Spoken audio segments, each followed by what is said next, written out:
Okay, तो ये question था, देखो, draw the graph between horizontal component of velocity, can you see here, horizontal component of velocity with time.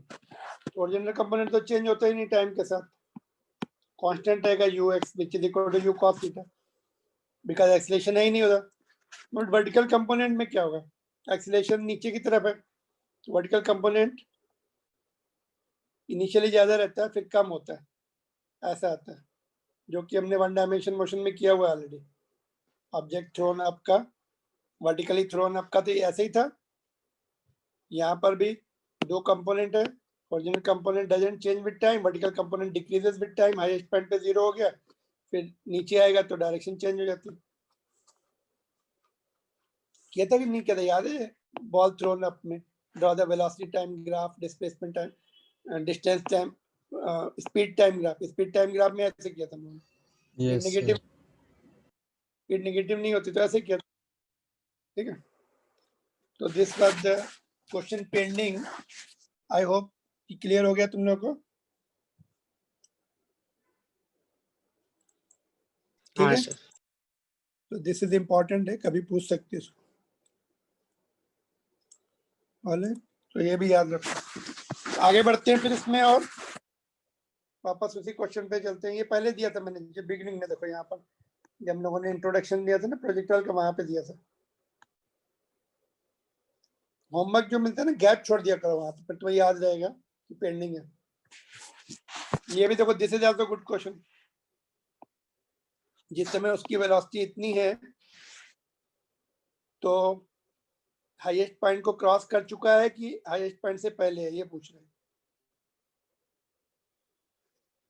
जिस समय velocity में आई कंपोनेंट तो पॉजिटिव है और जे कंपोनेंट नेगेटिव है, तो हाईएस्ट पॉइंट से पहले है कि बाद में, क्रॉस कर चुका है कि वो हाईएस्ट पॉइंट पे पहुंचने वाला है या उससे पहले है, ये पूछा है। देखो क्रॉस कर चुका है। हाँ, क्रॉस कर चुका है। देखो कैसे पता लगेगा, अगर हमने ऐसे लिया, देखो यहीं पे मैं छोटा सा डायग्राम बना लेता हूँ, ऐसा, ठीक है। जब हाईएस्ट पॉइंट से पहले है तो उसकी वेलोसिटी ऐसे जा रही होगी, आई कंपोनेंट भी पॉजिटिव, जे कंपोनेंट भी पॉजिटिव। हाईएस्ट पॉइंट को क्रॉस करेगा तो उसकी वेलोसिटी ऐसे होगी, ये आई कंपोनेंट पॉजिटिव, जे कंपोनेंट नीचे आ रहा है, ये नेगेटिव है, जे कंपोनेंट नेगेटिव दिखा रहा है। तो cross the highest point, has ball pass the highest point, yes, answer is yes. ठीक है, तो ये दोनों क्वेश्चन अच्छे क्वेश्चन थे, हम लोगों ने छोड़े थे उसको।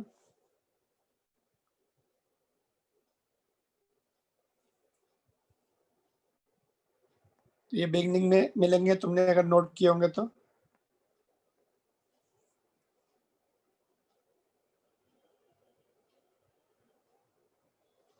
और ये अभी जो मैंने ओरिजेंटल कंपोनेंट वाला पूछा, ये वाला ये सेम क्वेश्चन है, देखो नीचे।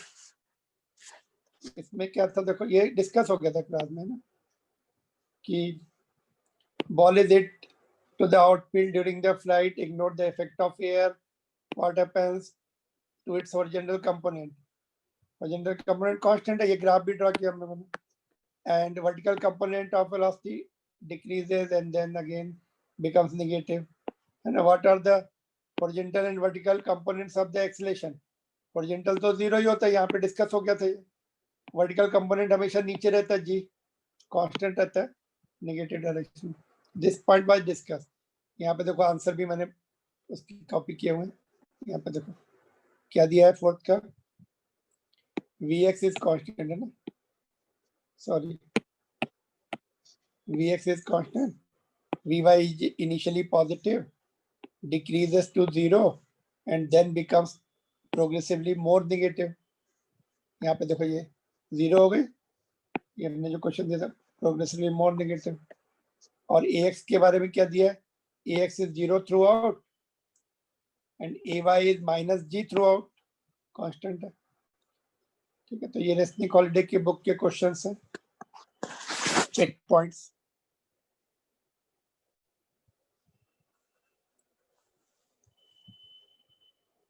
ठीक है, तो ये भी पहले हम लोगों ने डिस्कस किया था, फिर से रिवाइज कर लिया। चलो वापस चलते हैं उन्हीं क्वेश्चंस पर फिर से।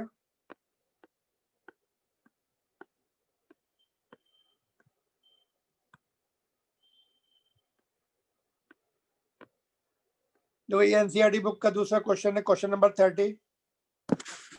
इसमें ये दिया है एक एरोप्लेन 200 मीटर पर सेकंड से, किलोमीटर में दिया था, हमने कन्वर्ट कर लिया, ऐसे फ्लाई कर रहा है और ये गन है इधर से, जो पूरा पढ़ते हैं उसको। Fighter plane flying horizontally at the altitude of 1.5, ये 1.5 किलोमीटर है,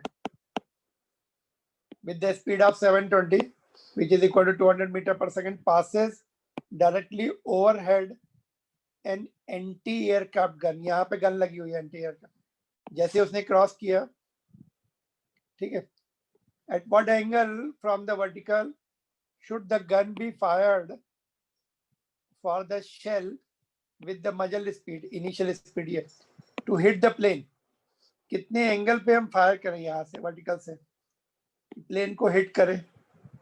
At what minimum altitude should the pilot fly, कितनी हाइट पे वो, कितनी हाइट पे चला जाए कि वो उसको हिट न कर पाए कभी, to avoid being hit.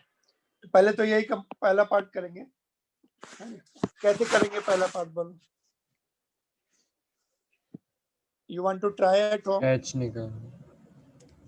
H से नहीं होगा, एच से तो सेकंड पार्ट होगा। अभी तो इतनी हाइट पे उड़ ही रहा है ना, तो अभी तो तुम्हें, अभी you are at the ground level, ये एनिमी प्लेन है, अभी तो उसको गिराना है, हिट कराना है। तो हिट कराने की कंडीशन क्या है? हिट करने की कंडीशन ये है, इसका जो हॉरिजॉन्टल कंपोनेंट है गन का, वो इसकी हॉरिजॉन्टल वेलोसिटी के बराबर हो, नहीं तो ये आगे निकल जाएगा, नहीं तो ये आगे निकल जाएगा, इक्वल नहीं होंगे।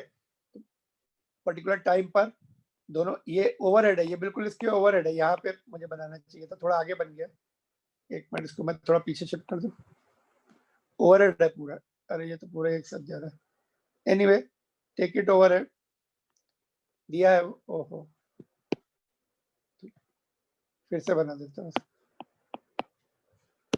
बिल्कुल ओवरहेड है वो ऐसा।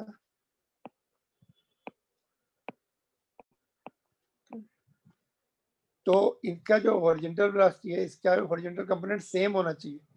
अनइक्वल होगा तो या तो ये आगे निकल जाएगा, ये आगे, जब दोनों यहाँ पे पहुंचेंगे तो either this will be ahead या फिर ये। इसलिए इसका अगर ये हॉरिजॉन्टल कंपोनेंट इसके बराबर हो जाए तो ये कहीं न, जब दोनों एक साथ पर्टिकुलर पॉइंट पे पहुंच जाएंगे सेम टाइम में, क्योंकि गैलीलियो ने क्या बोला था, इसका जो हॉरिजॉन्टल कंपोनेंट है वर्टिकल पर, दे विल बिहेव सेपरेटली। तो ये हॉरिजॉन्टल जा रहा है, तो ये भी, ये हाइट की वजह से ये धीरे धीरे ऊपर भी जा रहा है, बट हॉरिजॉन्टल कंपोनेंट इक्वल होने से it will suddenly collide if height is match. Height तो दी है, हाइट तो उन्होंने दी है, उस हाइट पे पहुंच जाएगा। अगर हम इसकी वो निकाले ना, मैक्सिमम हाइट तो इससे ज्यादा आती है, बट दिया है उन्होंने भाई, you have to assume that it is able to reach there. 1.5 kilometre से ज्यादा आएगी इसकी मैक्सिमम। ठीक है, तो मैंने क्या लिखा है यहाँ पे, मैंने सॉल्व किया था आज सुबह। देखो, horizontal components should be equal, ये मैंने कीवर्ड लिखा है, ठीक है। तो चलो देखते हैं। For hitting horizontal component of velocity should be equal, ये तो horizontal ही है, तो इसका क्या होता है, horizontal component u cos theta होता है, और लेकिन हमें वर्टिकल से एंगल चाहिए था, तो अल्फा निकालना है, which is equal to theta will be 90 minus alpha, वो पुट कर दिया हमने, तो u sin अल्फा हो गया। तो u sin अल्फा इसके horizontal velocity के बराबर हो जाए तो हिट करेगा, विच इज इक्वल टू 200, ये हमने निकाला 200। तो sin अल्फा इज 1/3, इसको लॉग टेबल से देखना पड़ेगा, तो 70 डिग्री 70.5 डिग्री आएगा, इसको हम 70.5 डिग्री लिख सकते हैं। इसके लिए लॉग टेबल चाहिए, नहीं तो ऐसे छोड़ दो, if you don't get the log table in examination, इतना लिख के छोड़ देना। लॉग टेबल में दिए रहते हैं एंगल जैसा।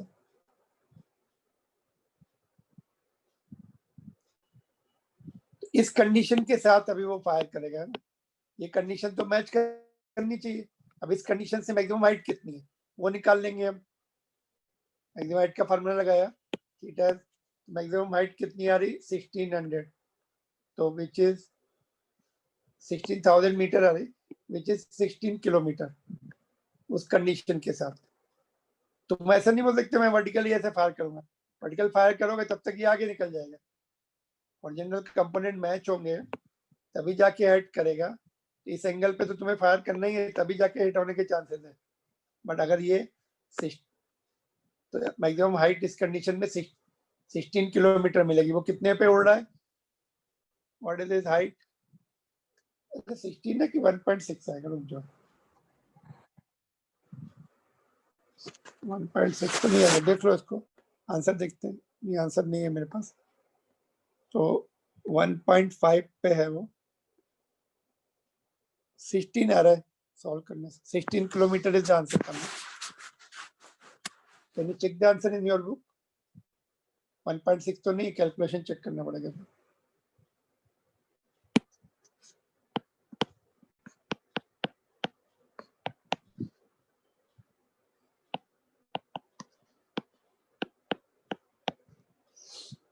ये तो क्लोज टू 1 ही हो गया, इसको छोड़ दो।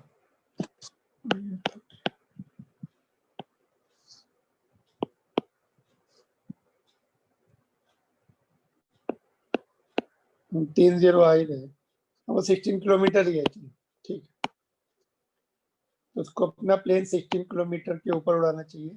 तो गन करना,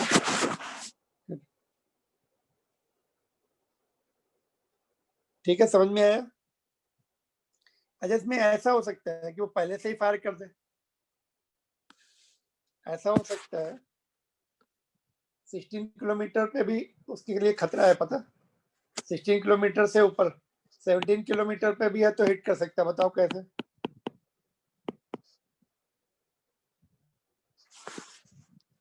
बोलो, आर यू देयर? तुम लोग हो लाइन पर?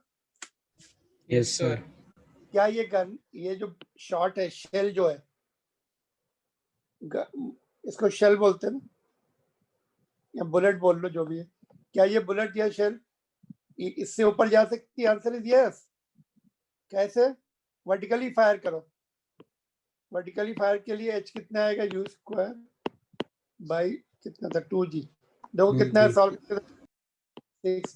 600 इंटू 600 अपॉन 2 इंटू 10, ये 0, ये 30, ये कितना आ रहा है 18 किलोमीटर।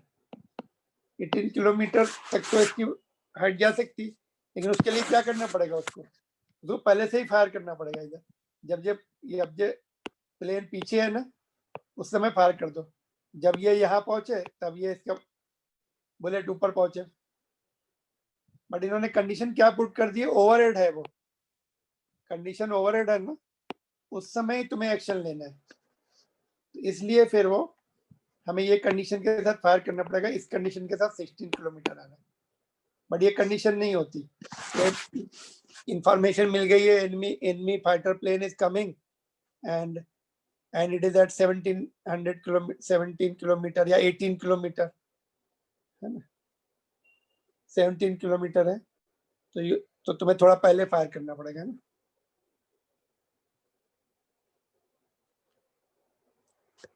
अच्छा, इसकी रेंज कितनी, 18 है, ठीक है, मैक्सिमम हाइट 18 जा रही है। तो अगर ये 18 पे उड़ रहा है तब किसको गिरा सकते, क्या बोलो? Can you fail it? उसको गिरा सकते क्या 18 पे? अभी टेक्निकल प्रॉब्लम आ जाएगी, 18 पे पहुंचते पहुंचते उसकी स्पीड 0 हो जाएगी। अगर कोई ऑब्जेक्ट 0 से आके टच कर रहा है तो फिर जो है उसको ज्यादा डैमेज नहीं कर सकता है ना। बट फिर भी अगर कोई फ्लाइंग सर वर्टिकल में उड़ रही है, अगर ये बुलेट वर्टिकल में उड़ रही है तो पलट के फिर से हम पे ही गिर सकती है ना? हाँ, गिर सकती है, it can be very dangerous. पता है, ये क्वेश्चन मैंने कल किसी बैच से पूछा था। If you are at moon firing the, देखो मैंने ये क्वेश्चन पूछा था कि सपोज तुम्हारे मून पर हो तुम, और टारगेट तुम्हारे बिल्कुल पॉइंट ब्लैंक पर है, एक तो तुम हॉरिजॉन्टल उसको हिट कर रहे हो, ठीक है, it will be very damaging. But तुमने वर्टिकल फायर कर दिया टारगेट के बिल्कुल ऊपर, जो रिटर्न जर्नी में बुलेट आई और तुमने डायरेक्ट पॉइंट ब्लैंक से उसको हिट किया, तो किसमें ज्यादा डैमेज होगी? किसमें ज्यादा डैमेज होगी? डायरेक्ट हिट किया कि वर्टिकल से ज्यादा डैमेज होगी, या दोनों से इक्वल डैमेज होगी? अर्थ पर तो, अर्थ पे तो डायरेक्ट से ज्यादा डैमेज होगा, है ना, क्योंकि बुलेट को हमने ऊपर हिट किया ना, एयर रेजिस्टेंस से उसकी एनर्जी जाएगी, वापस आते समय भी एनर्जी जाएगी। बट मून पे एटमॉस्फेयर नहीं है, तो it will not be losing any energy, ऊपर जाएगी, फिर वापस आते समय सेम सेम स्पीड हो जाएगी उसकी। तो अगर तुम डायरेक्ट हिट कर रहे तभी भी सेम स्पीड से, रिटर्न होके आ रही तभी भी सेम स्पीड से हिट करेगी। बट बुलेट को भी अगर तुमने ऊपर फायर किया, रिटर्न जर्नी में आके तुम्हें अगर लगी, it can be damaging on earth, but उतनी डैमेजिंग नहीं है डायरेक्ट अगर हिट हो रही। एयर रेजिस्टेंस में उसकी एनर्जी जाएगी काफी कुछ, फिर भी डेंजरस हो सकता है, काफी हाइट से कोई ऑब्जेक्ट आ रहा है, तो इट्स मोमेंटम इज मोर, और rate of change of momentum की वजह से फोर्स ज्यादा होता है। फिर it is the momentum, rate of change of momentum which causes the injury. Bullet में बाकी ऐसा कुछ नहीं होता है ना, बुलेट अगर तुम्हें डायरेक्ट कोई हिट कर दे तो कुछ नहीं होगा तुम्हें, बट गन से हिट करते तो बहुत हाई स्पीड होती है, तो चेंज ऑफ मोमेंटम जब बॉडी में इंटर होती है तो change of momentum is, rate of change of momentum is more, therefore damage is more, it breaks the tissues and all. Area छोटा है, फोर्स ज्यादा। हाँ वो प्रेशर वाला पॉइंट हो गया, प्रेशर का पॉइंट हो गया, बट तभी चेंज वो ऑफ, टिश्यूज तोड़ पाती है ना। हाँ नहीं नॉट ओन, वो नहीं, एक तो वो है एरिया कम है तो इंटर हो जाता है वो, बट डैमेज किससे ज्यादा होता है? Rate of change of momentum, force, force भी ज्यादा, तो दोनों फैक्टर काम कर रहे हैं ना, फोर्स, फोर्स अपन एरिया होता है, तो force is more, force is rate of change of momentum, area is less, inter हो जाती है फिर ना, तो force more, area less, pressure is more, further more, ठीक है। सर आप जैसे बोल रहे हो मून में डैमेज ज़्यादा हो सकता है क्योंकि रेजिस्टिविटी एयर की नहीं होती, तो हाँ ग्रेविटी भी एक रोल प्ले करती है ना। तो पहले 1.6 है उसकी। सेम नहीं, सेम स्पीड से आएगी। Law of conservation of energy क्या बोलता है? जितनी एनर्जी कंजर्व रहेगी, जितनी काइनेटिक एनर्जी है पहले पोटेंशियल में कन्वर्ट होगी, फिर वापस सेम काइनेटिक एनर्जी मिल जाएगी रिटर्न जर्नी में उसको, तो ज्यादा नहीं होगा उसमें, it will have the same kinetic energy back, losses नहीं होंगे। अर्थ पे लॉसेस हो जाएंगे, उतनी काइनेटिक एनर्जी वापस नहीं मिलेगी जब वो बुलेट वापस आ गई, तो डायरेक्ट हिट करने में ज्यादा डैमेज, इनडायरेक्टली ऊपर फायर करके रिटर्न जर्नी में कम डैमेज होगा। बट मून पे ऐसा नहीं, एटमॉस्फेयर नहीं है, तो it will regain it's all the kinetic energy with which it was projected up. ये जस्ट कॉमन क्वेश्चन था, एक दो दिन पहले ही डिस्कस कर रहे थे हम, ठीक है।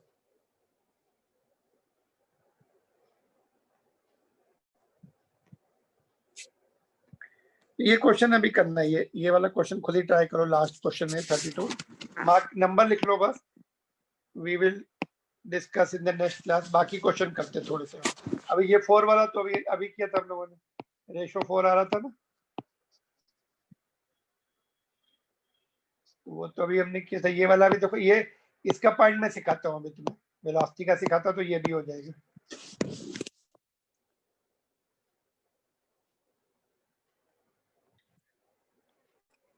वेलोसिटी का हम लोग कहाँ पे कर रहे हैं? यहाँ पे करेंगे।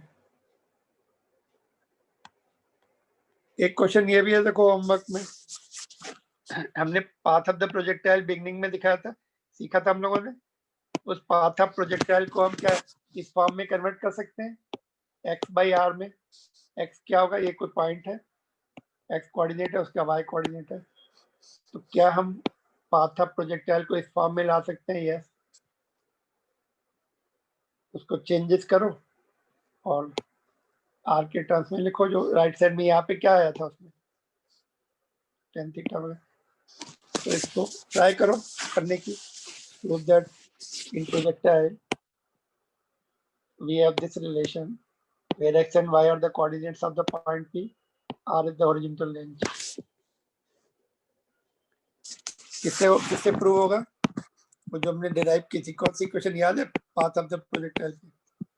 यहाँ पे क्या आया था, एक्स टेन थीटा आया था, माइनस के बाद क्या था, यहाँ पे एक्स स्क्वायर था, यहाँ पे क्या था, ऊपर याद है जी था, है ना,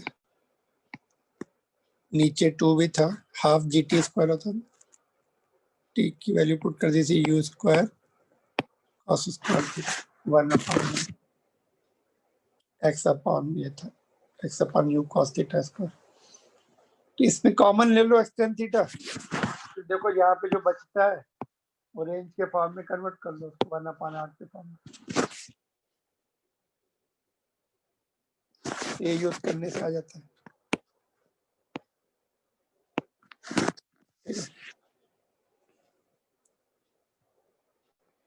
Try this question, try to do yourself.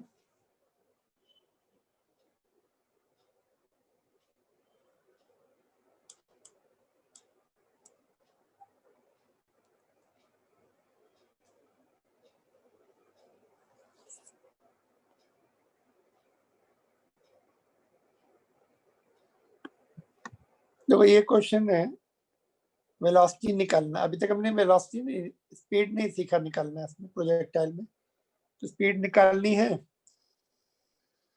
कैसे निकालेंगे बोलो। यहाँ पर सपोज हमने फायर किया उसको, जैसे ये डायग्राम इसी को ले लेते हैं, यहाँ पे हमें स्पीड निकालनी है किसी पॉइंट पर, यहाँ पर या यहाँ पर या यहाँ पर, कहीं पर भी जनरल फार्मूला, हम डायग्राम बनाने की जरूरत नहीं, कहीं पर भी सपोज यहाँ पे हमें स्पीड निकालनी है, v निकालनी है, कैसे निकालेंगे, how to get the speed here. Question क्या देखते हैं, projectile is projected with the initial speed of 10 metre, तो u 10 मीटर पर सेकंड में, थीटा कितना है 37 degree with the horizontal find, t कितना है 1 सेकंड, 1 सेकंड के बाद उसकी स्पीड कितनी है,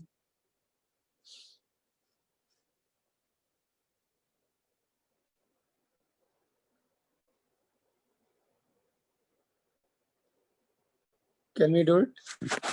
कौन सा फॉर्मूला लगाएं, चलो v is equal to u plus at से हो जाएगा क्या, इससे हो सकता है क्या, कैसे, लेकिन ये तो हमने इससे कर सकते हैं क्या बताओ, v u कितना है 10, u 10 है और a कितना लेंगे माइनस जी। ओके लिखना नहीं, लेट मी ट्राई, u अगर तुमने u क्या लेंगे प्लस की माइनस,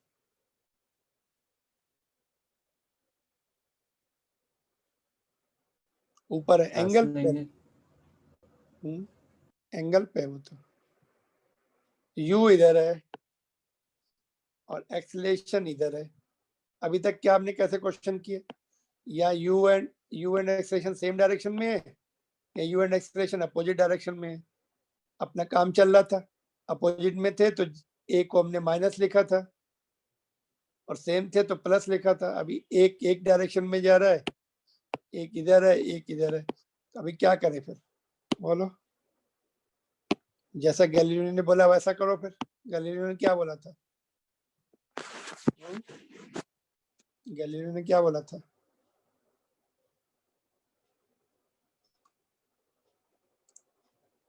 बोलो। प्रोजेक्टाइल को 2 पार्ट में ब्रेक कर लो, एक्स डायरेक्शन में अलग वेलोसिटी निकाल लो, वाई में अलग निकाल लो, और दोनों 90 डिग्री पे दोनों वेक्टर है, तो v will be under root of v x square plus v y square, ऐसे कर लो, है ना। तो वी एक्स निकालेंगे, वी वाई निकालेंगे और v will be under root of v x square plus v y square, चलेगा ऐसा, ऐसा ही करना पड़ेगा, कोई रास्ता ही नहीं है दूसरा, प्लस माइनस से काम नहीं चलता यहाँ पर।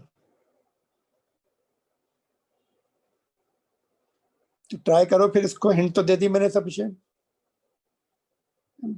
जैसे हमने प्रोजेक्टाइल का डेरिवेशन जो किया हमने पाथ का, ऐसे तो किया, एक एक्स डायरेक्शन में लिया उससे टी निकाल लिया, वही टी वाई डायरेक्शन के लिए भी वैलिड रहेगा, है ना। प्रोजेक्टाइल तो एक ही है ना, एक्स डायरेक्शन में अगर उसने टाइम टी लिया तो वाई डायरेक्शन में साथ में ही तो चल रहा है, तो ऐसे ही यहाँ भी ऑब्जेक्ट तो एक ही है, टाइम तो एक ही रहने वाला है शुरू से आखिर तक एक्स एंड वाई कंपोनेंट्स का।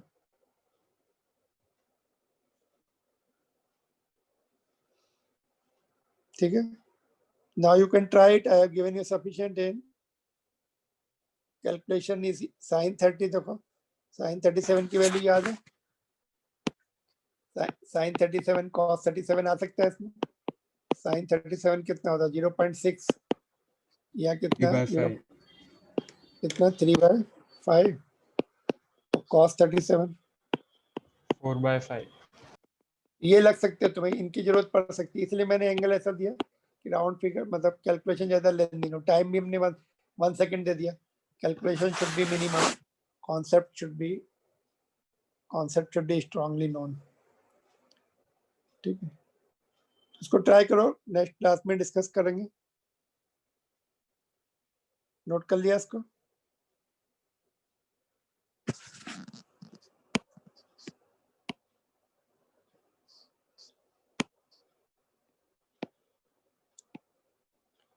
स्पीड इसलिए पूछिए कि एंगल नहीं निकालना पड़ेगा। स्पीड में क्या है, v is equal to root of vx square plus vy square. Velocity में फिर एंगल भी किस एंगल पे जा रही है वो भी निकालना पड़ता है।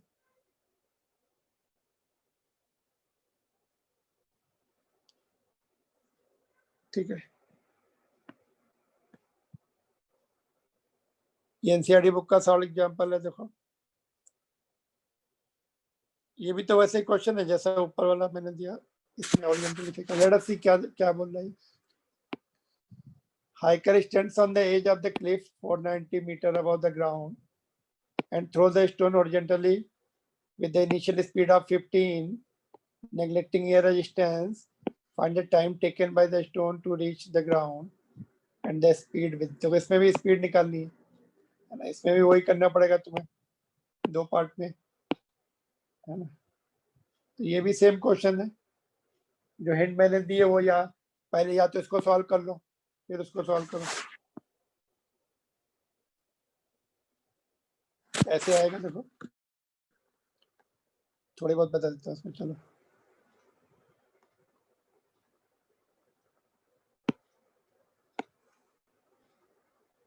ये 490 इसलिए दिया है, 490 इसलिए दिया कि जी, हाँ जी 9.8 से कैंसिल हो जाता है, इसका आधा करो 4.9 होता है ना, तो ये कैंसिल हो सकता है।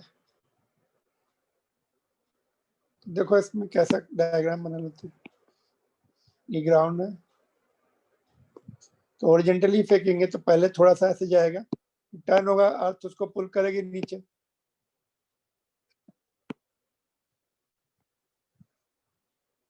ऐसे कुछ आके हिट करेगा वो। ओरिजिनल कंपोनेंट यहाँ भी चेंज नहीं होने वाला है। कितने से प्रोजेक्ट किया 15 से ना, तो ग्राउंड में जब पहुंचेगा ओरिजिनल कंपोनेंट तो 15 रहने वाला उसके। जो Vx है Vy, अभी Vy कैसे निकालेंगे, Vy निकाल के under root of Vx square plus Vy square कर देंगे, बट Vy कैसे निकालें।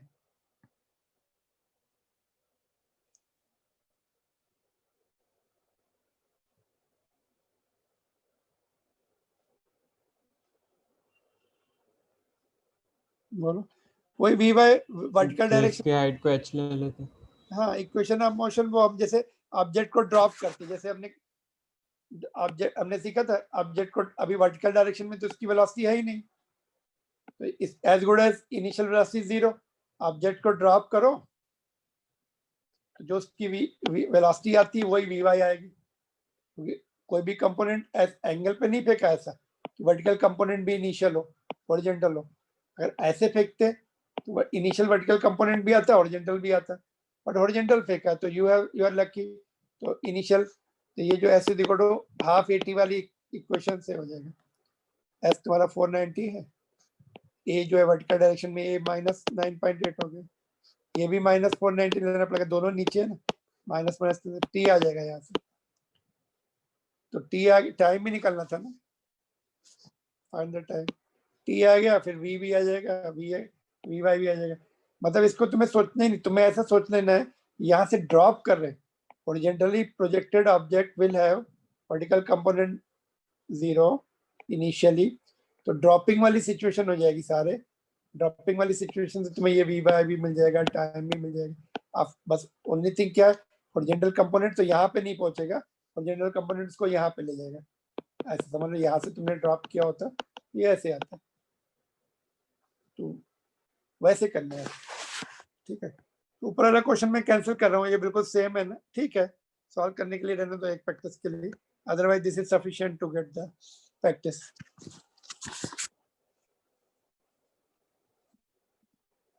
ठीक है, तो जो मैंने हिंट दिए that is sufficient hint, but फिर भी तुम्हें थोड़ा मुश्किल लग सकता है, पहले बिना देख के करो सॉल्व। कोई कंफ्यूजन आएंगे तो नेक्स्ट क्लास में डिस्कस करते हैं हम लोग। इंडिपेंडेंटली ट्रीट करना है ना, हॉरिजॉन्टल वाला अलग, उसमें एक्सीलरेटेड होता ही नहीं मोशन, वो तो कंपोनेंट वैसे चेंज भी नहीं हो रहा।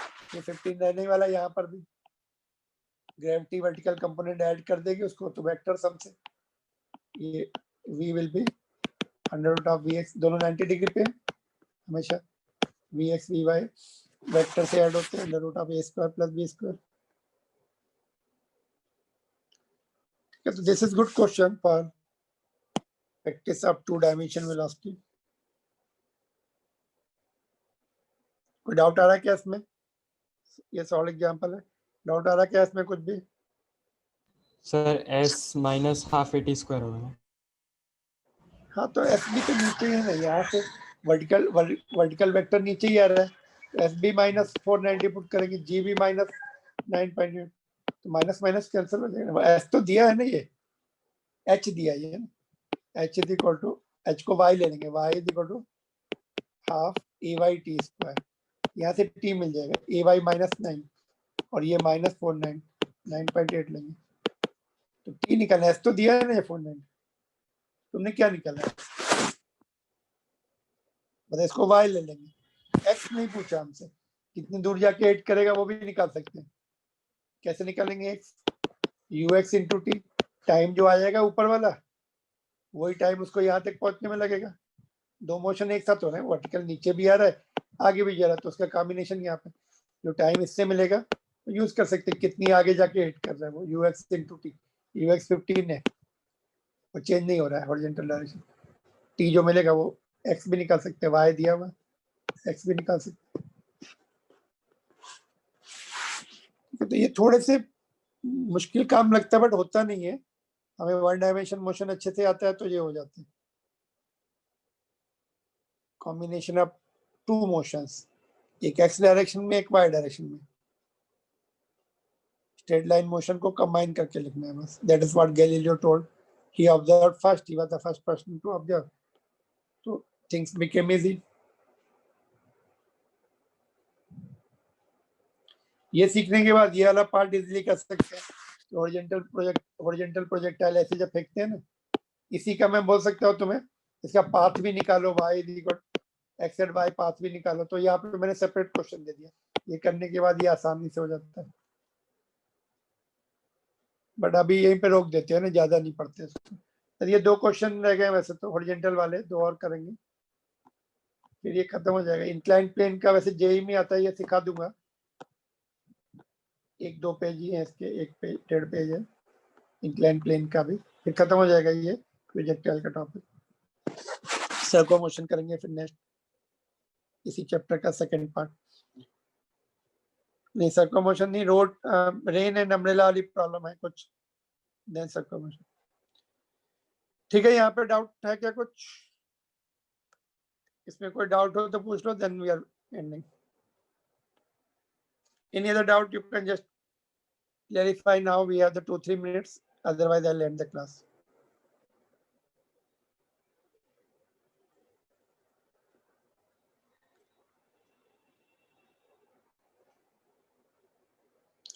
एंड कर दूं? Yes sir. ओके, इसको रिवाइज करो अच्छे से, नहीं तो भूल जाओगे ये सारे पॉइंट। कोशिश करो बिना देखे हुए सॉल्व करने की कोशिश करो, फिर देखो उसका सॉल्यूशन, नहीं तो समझ में नहीं आएंगे कुछ भी।